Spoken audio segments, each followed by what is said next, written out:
paper I submitted to the OECD, I proposed to prohibit abuse of economic dependence under competition law, where it is likely to exclude or soften competition to supplement current competition laws focusing on market power. The rule I proposed does not employ market power concept for two reasons. First, although we may understand that market power may be determined using metrics other than market share, the courts and certain officials, it can be your boss, may insist that the relevant market must be defined and the market share must exceed like 50% or 40%. Because of this, the courts or officials might reject legitimate findings. Second, in some cases, it may be difficult even for us to identify the appropriate metrics. Market power can be defined as the power to raise the price beyond a competitive level, or as a situation where competitive constraints are not working enough. Either definition requires clarification of the competitive benchmark. Then the meaning of competition or being competitive may have been straightforward in the past, like being a price taker. However, this definition is often too simplistic for differentiated market. Furthermore, with regard to the digital services, subject to large fixed costs, network effect, innovation, and multi-sidedness, assessing the power using such static framework is both unfeasible and inappropriate. So we now say what matters is contestability and durable power. Then the question thus become how durable a strong market position must be. Answering such a question is not an easy task, I think. Challenges may also arise in relation to the factors which we take into account, like how much data is necessary, how strong must the network effect be.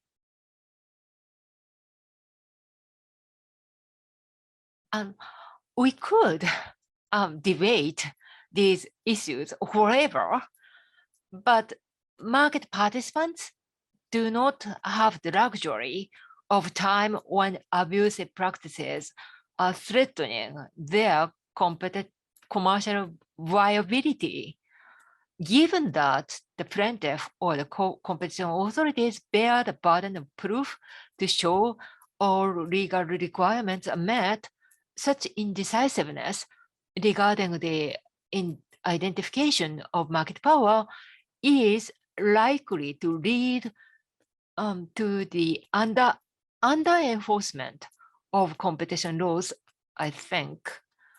The problem of under-enforcement is particularly serious in relation to a single firm's exclusionary practices, and specifically when such practices are being reviewed by the courts as first instances or appeal courts.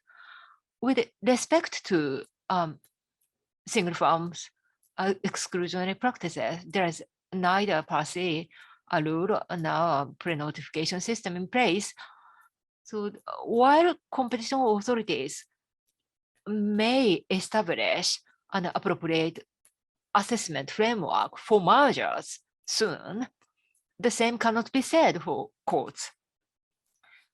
And, in Japan, under-enforcement problem may already be present in sectors in which more than one strong player, often one global big tech, and a few local platforms operate.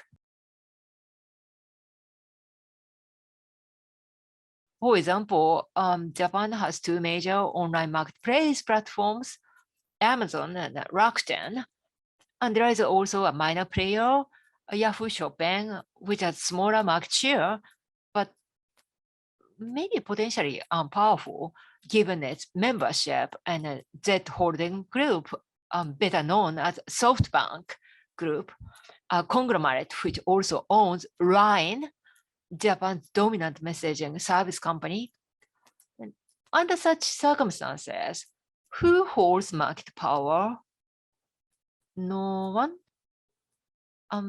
Another example is online news distribution services. Yahoo News is an aggregator that is a part of SoftBank's Yahoo Japan service. Most news medias in Japan see it as an unavoidable trading partner. Meanwhile, Google provides news referral services as well. Google is dominant with respect to digital advertising and general search engine service. In light of Google's extensive access to personal data, which enables far greater personalization, should Yahoo News in Japan no longer be considered dominant in Japan? Whose abusive practice should be regulated? No one's. So these considerations led me to conclude that lesser power concepts must be considered when evaluating competition in digital markets or when assessing the digital platforms practices. Then, of the variety of lesser power concepts, I recommend considering economic dependence. As the term suggests, economic dependence occurs when one company is economically dependent on a particular trading partner, often due to the lack of an effective alternative or high switching costs. As such, economic dependence is a relational concept and is often termed relative dominance. Economic dependence is already integrated into the competition laws of France, Germany, and other several jurisdictions. And likewise, Korea and Japan employ a similar concept and super bargaining position, although the way of applying this concept is differs.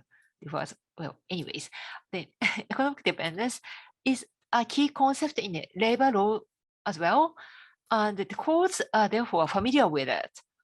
This precedent will enable both courts, businesses, the courts and the businesses and the citizens to understand the economic dependence concept, relatively speaking, like easily, I think. Economic dependence, I also think economic dependence effectively captures the source of competitive harm. Digital platforms transform the way that sellers, media outlets, and other business entities interact with their customers. They are legally independent, but once corporate entities come to rely on certain platforms, they are subject to the rules set by the platforms. Then the problem is that the corporate users who engage with digital platforms are often both trading partners and rivals of the platforms. Thus, there is little wonder that competition issues often arise, including self-preferencing, copycatting, and coerced free riding. Such practices harm society by reducing the possibility that future competitors may arise and meaningfully compete in the market, and or reducing the possibility that the current competitors remain in the market.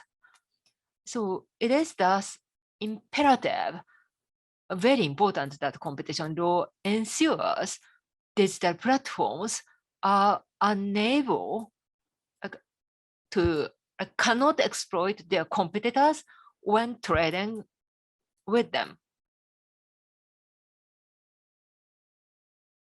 Then the primary concern about the economic dependence concept would be the overregulation. And however, I believe this concern is overstated. As discussed earlier, it is likely that under-enforcement will occur if the market power standard is maintained, I think. And in addition, abuse of economic dependence can only be found where there is a trading relationship. Mergers, horizontal cooperations, and low prices would fall outside the rule. And furthermore, competition authorities have the freedom to adjust the fines issued for violations if the over deterrence or over regulation issues. In the end, it is most important for the authorities to denounce and stop abuse in a timely manner.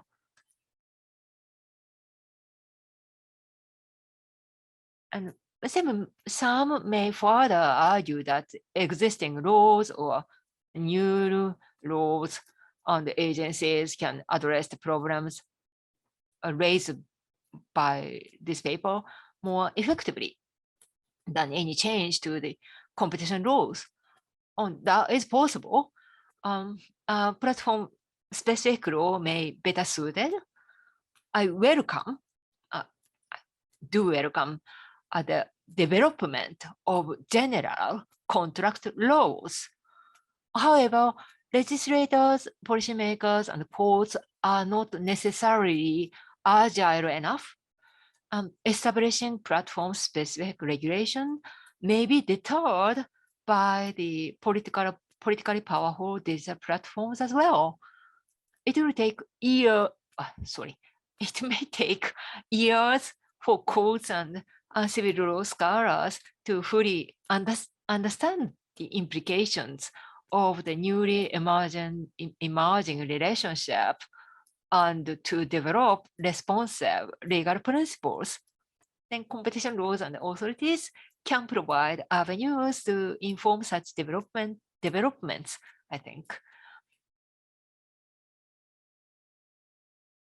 So in this paper, I focused on the lesser power concepts. To conclude, I will briefly touch upon significant market power or SMP, and harm caused by an SMP platform will be greater in scale and length, and abuse will arise more readily as SMPs face fewer competitive constraints. The possibility that an SMP platform can leverage its dominance in another market is also greater. Therefore, it is reasonable to establish regulations specifically focused on SMP platforms. And all this being said, is the way SMP platforms and smaller platforms cause harm inherently different? Are there theories of harm different? What if a non-SMP platform is operational in many markets and thus is threatening the survival of other businesses at large scale? Competition authorities may be too busy with large-scale abuses caused by SMP platforms. If that is the case, I would like competition authorities to provide guidance to courts so that the courts can in turn provide avenues to correct smaller platforms' abuses under competition laws. So these are the opinions I hold at this time. I may be wrong, of course, So I look forward to hearing the discussion at the OECD conference and to reading your notes and contributions. Thank you so much for listening. Thank you.